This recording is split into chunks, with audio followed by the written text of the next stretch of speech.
on. We're good. We're on. All right, Live. we're on. We're live. Check the mic, instant reaction. Doing it differently here. From the watch-along set, our members just got to hang out with us, watch the game, but we're here live to recap Seattle Seahawks 23, Arizona Cardinals 20. It became pretty dramatic at the end there, Sam. I thought the right team won, at least. Seattle, Yeah. I think they got hosed on a call that probably would have ended it on a touchdown, but I love that we got some drama at the end there. Yeah, doing it from the watch-along set because if we tried to move everything back over there, things might not work. So if it's going to be an instant reaction show, kind of needs to be from this setup. You missed out, by the way. People were taking bets on me eating a bowl of popcorn. Like, we had a lot of fun here. Well, eating it or knocking it and throwing it everywhere they were both pretty good options. Failed on both ends. Anyway, go ahead. I think you're right. The best team, or the best team, and the team that should have won the game ended up winning the game. They were about to go in. They had gone in for a big third extra score to really effectively seal the game. And then what I think is unquestionably just a bad holding call on JSN, where his guy, runs into him. JSN kind of trips over, and the guy then trips over him. Like, that's not a holding call. It's just not holding. He did not hold him. That nullifies that.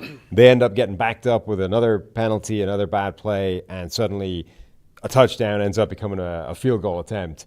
Cardinals end up, from that point, executing a comeback reasonably well. I mean, you can debate whether they should have taken the extra point or gone for two the first time they scored. The analytics guys would tell you that. But they made the comeback. They achieved it. And then we got the reality of today's NFL, which is 18 seconds is plenty of time to go and get a field goal. Because there was a short kickoff that gave him the ball at the 40. I'm probably gonna rant about the kickoff later. Shocker. But it is what it is. Let's start from Seattle's perspective. I mean, good win for them. I thought they got the run game going a little bit with Ken Walker early on. Zach Charbonnet should have had 2 touchdowns, only ended up with 1. And I love the comfort level that Sam Darnold had. Honestly, I mean, there was a couple misses He made some in there, great throws. One mistake, maybe holding the ball a little late in the pocket for a strip sack. I love how confident he's playing, his ability to get the ball down the field. When they were running the clock late, they go double move to Jackson Smith and Jigba, and he hits it. Then when they're game-winning drive, back shoulder to JSN, and he hits it. And I love the way Darnold is playing right now. And I think he's playing with incredible confidence. And it's not a high-volume passing attack. They wanted to get the run game going. They started to do that from a volume perspective. And Darnold rolled him out about 10 times to his left. And he was just, I don't know. He's good throwing on the run. He's good throwing to his left. It was just funny that it was all going to the left. But he's just playing some really efficient football right now. And Jackson Smith and Jigba has become one of the best receivers in the NFL, and they're doing it in crunch time when they know, the Cardinals know he's the go-to guy, and they're still making those plays to get into field goal range for the win. Yeah, absolutely. I mean, some of Darnold's best throws were incompletions in this game. He had an amazing throw into the end zone to Arroyo. Arroyo's arm was getting pulled down, so they got a pass interference call by it, but the ball got in there. I mean, his right hand made contact with the ball, and he probably would have caught it if his left hand wasn't getting held. The deep shot to Torrey Horton got through to him as well. Horton couldn't quite come up with that, but that was another dime from Darnold, got exactly on the money. And then those passes to JSN that you talked about. Darnold, I thought, had a fantastic game. Generally, it looked like the Seahawks were kind of comfortably in charge here. Marvin Harrison was having another one of those nightmare performances. Drop ball, not on the same page as Kyler Murray. Arguably cost him 2 interceptions. The first one where he stopped his route for reasons that I still don't understand. The second one where he just bobbled the ball and on the way to bobbling it, got tackled, got hit before he could get control of it, and that ends up being picked off. And it's like, man, it was starting to get kind of sad. Like, Marvin Harrison's confidence is just gone. He looks terrible. He's costing his team. You can't bench him because that's even worse for his confidence. And then the second half, they actually started to connect. Like, you started to see, he made a great catch in the end zone for a score. Him and Marvin Harrison actually made a couple of plays, or him and Kyler Murray, rather, actually made a couple of plays where they were on the same page. And you saw what it meant to him after that score where he's down on his knees in the end zone. I mean, I think he just needs some confidence back, and I think that probably went some way towards doing that. It's really the other big story in the game was the entire Marvin Harrison Jr. saga that, it's the last year plus, right? The inconsistency, and it was almost like the last few weeks it's really been bad. with the drops. And then tonight, like you said, stopping on a route and then a drop where it was almost sad and comical at the same time. Like, really? Now they finally run the right route and he gets it on his hands and he throws it up to the defense for another interception. So I think from an Arizona perspective, like we said, hey, Seattle probably should have won this game because they ran it in and there was a phantom holding call there. From Arizona's perspective, though, I don't think the offense was very good. They came alive in the last 8 minutes. We're sitting there saying, hey, they're down 2 scores. This happens in the NFL all the time. Teams come down from 2 scores to make it close. But they got to be kicking themselves based off those mistakes because you just start losing possessions early on, miscommunications and drops. It's not easy. I mean, Kyler's numbers don't look great, 27 to 41 for just 200 yards. That's 4.9 yards per attempt, 2 touchdowns and the 2 picks. Neither pick, you would say, was really his fault. I think the first one, even though Marvin Harrison stopped his route, maybe it still gets picked. But and then he sacked 6 times. Yeah. And that was the other thing. I thought there was some, not even momentum, but just like bad timing where Kyler's dropping his eyes and trying to dance around the pocket and not escaping. And so I thought Arizona had this really uneven offense. I mean, they only scored 3 points to the last 8 minutes of the game, and then they come alive. So, but they're going to be kicking themselves for losing some early possessions. I mean, I guess that's the other way of looking at it. On the one hand, it felt like Seattle was the better team, had the game in hand, and then were kind of robbed from almost a ceiling score by a bad holding call. On the other hand, you can look at it and say, you know, Marvin Harrison basically cost them the 2 turnovers that they had in this game between stopping his route and then dropping the ball into the hands of a defender. If they don't turn the ball over twice, we might be talking about a very different football game up until the point where it looked like Seattle should have had it wrapped up. I feel like we spend a lot of time on Marvin Harrison Jr., but I think you have to. It's worth the time, though, right? Like, he went number 4 overall. We spend a lot of time during the draft talking about players, and ironically, we didn't spend a ton of time talking about him. The only time we talked about him during the draft was about, did he work out? Nope, didn't work out. We just trust his football playing. Like, of all the people that have come out the last couple of years where we just said, hey, probably don't need to see his workout. He's plenty fast. He plays fast on the field. He's just a natural good football player. But the opposite has been true through a year plus so far watching him in the NFL. And not just us, but critically, the NFL said that. Right? The NFL basically said, nah, we don't need you to work out. We're good. Like, we understand what you bring to the table. He was this incredibly clean prospect, and he was supposed to bring the kind of impact to this offense that Jamar Chase had when the Bengals drafted him, you know, at the top of that draft.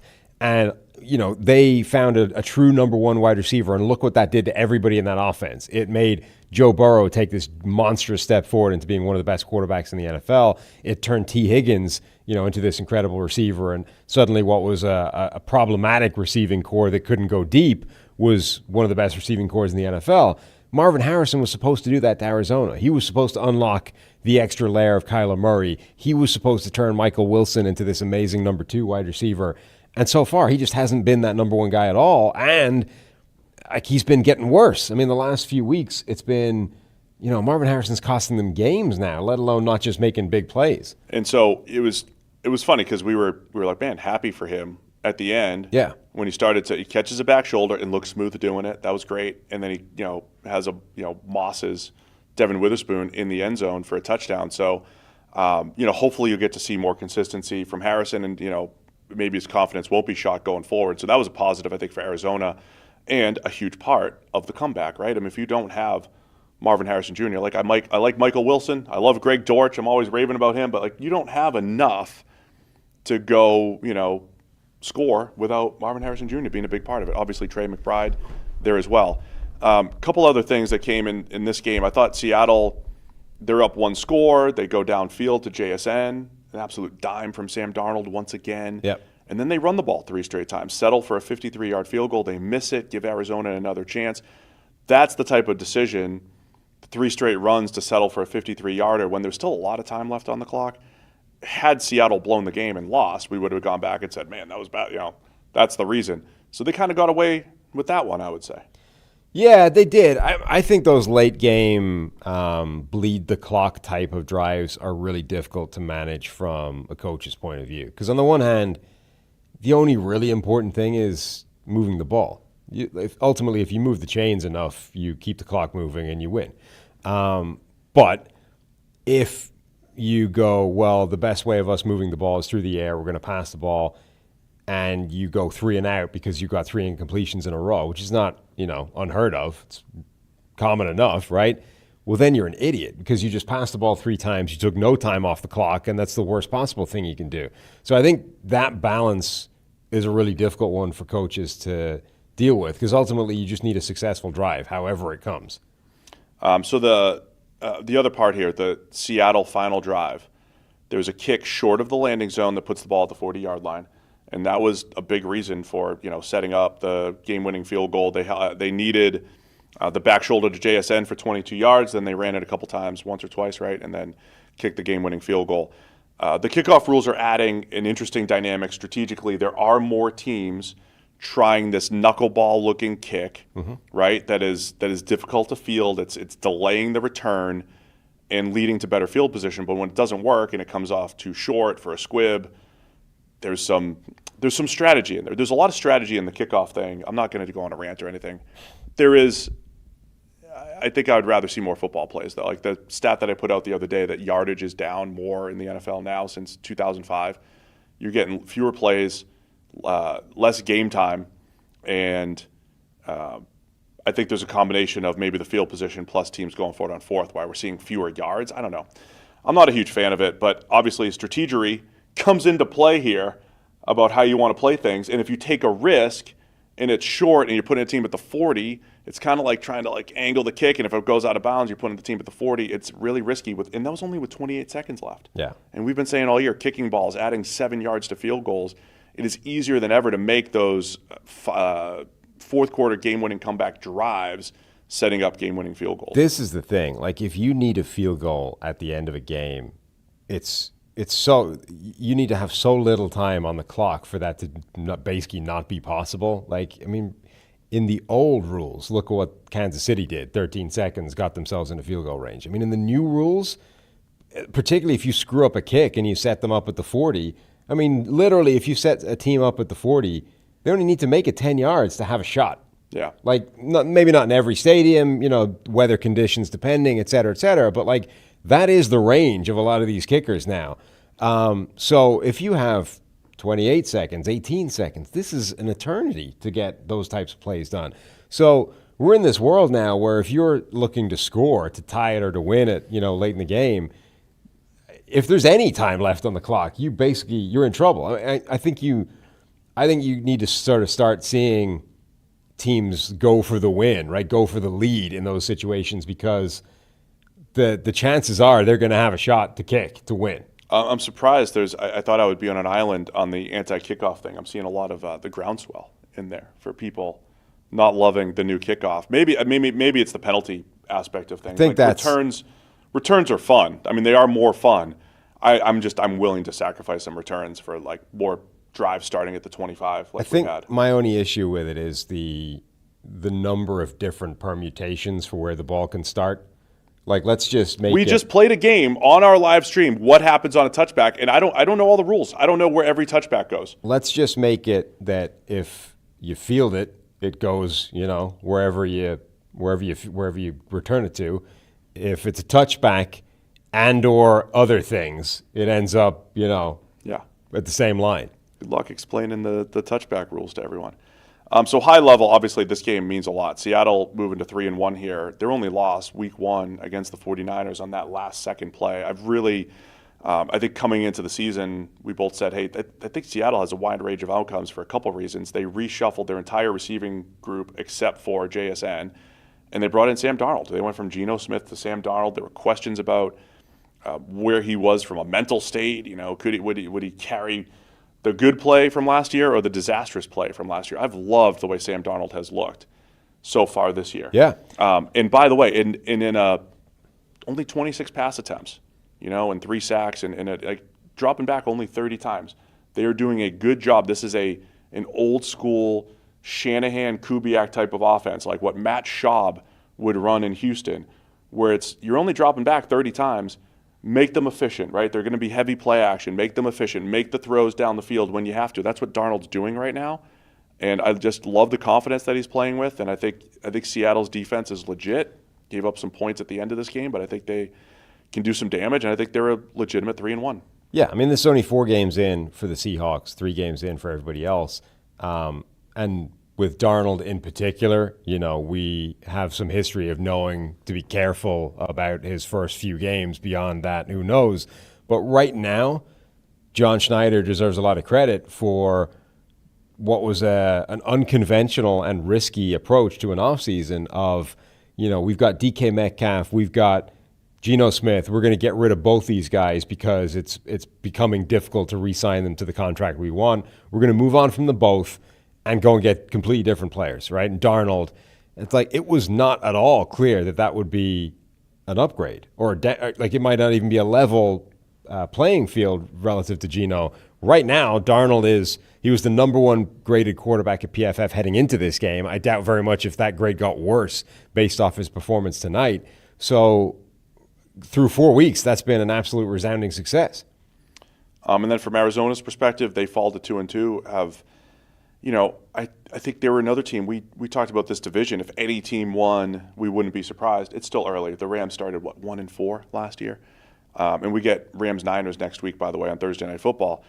The Cardinals 2 wins now, though, against the Saints and Panthers the first couple weeks. So there's some questions there about Arizona and what they're doing. I don't love the inconsistency of that offense, and I think the defense is going to be difficult to play against, but kind of lose a heartbreaker against San Francisco last week. So back-to-back division losses here for Arizona. They're tightly contested. One of those 2 losses right here. There are a couple plays either way that affect things. Yeah, and I mean, even just look at the way that this game went. Like they were shooting themselves in the foot for the first while, and then they pulled it together late in the game and had a chance to potentially steal a win, at least to tie it up. But that inconsistency itself is a problem. Like you can't have your quarterback and his number 1 wide receiver like completely unable to be on the same page for vast swathes of game time, which is what happens with these two right now. So that's definitely a big issue. The defense, I think, looks good,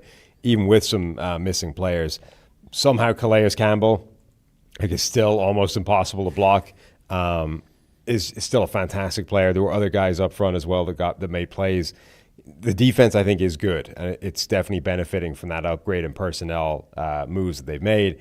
Yeah, the offense, I think, is still more inconsistent than they can get away with for a lot of games. Someone asking for a shout-out for Calais with 3 decades worth of sacks on Seahawks quarterback. He was drafted in 2008, so he must have had a sack on the Seahawks in that decade for the Cardinals. And then last decade and now in the 2020s. Yeah.